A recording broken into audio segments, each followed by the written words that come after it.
Media coverage about what's happening with home prices, it can be so confusing. A large part of that is due to the type of data being used and how they want to draw your attention to it, right? For home prices, there are two different comparison methods that are used. One is year over year, Y over Y, and month over month. Okay, so let's look at year over year first. This comparison measures, just like it sounds, the change in home prices from year over year. So if you're looking at June 2023, you're going to compare it to June of 2022, okay? Year over year comparison focuses on the change over the last year from that month to that month, right? That's view of a long-term trends. They are usually useful for evaluating annual growth rates and determining if the market is generally appreciating or depreciating. And that's what we've had so much.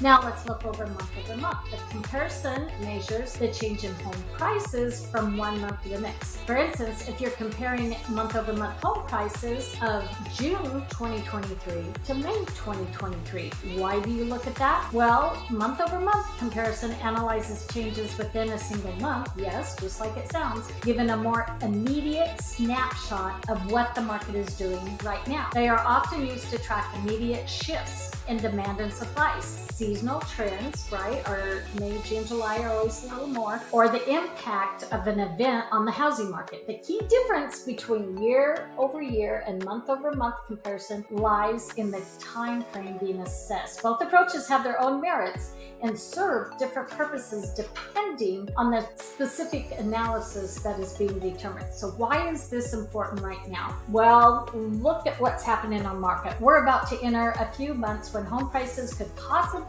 be lower than they were the same month last year. April, May, June of 2022 were three of the best months for home prices in the history of the American housing market. The unicorn of unicorns.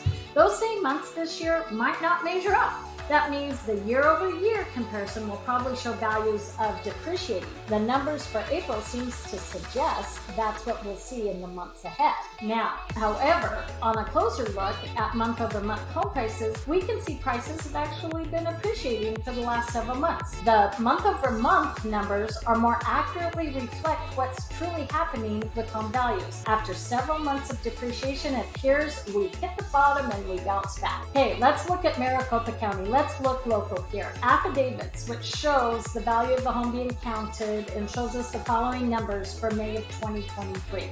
There were 8,255 closed transactions with a median price sale of $463,500. Closings were down 19.6 from May 2022, but up 20.7 from April of 2023. The highest total since 2022. The median sale price was down 5% from a year ago, but it was up 1.9% from the last month.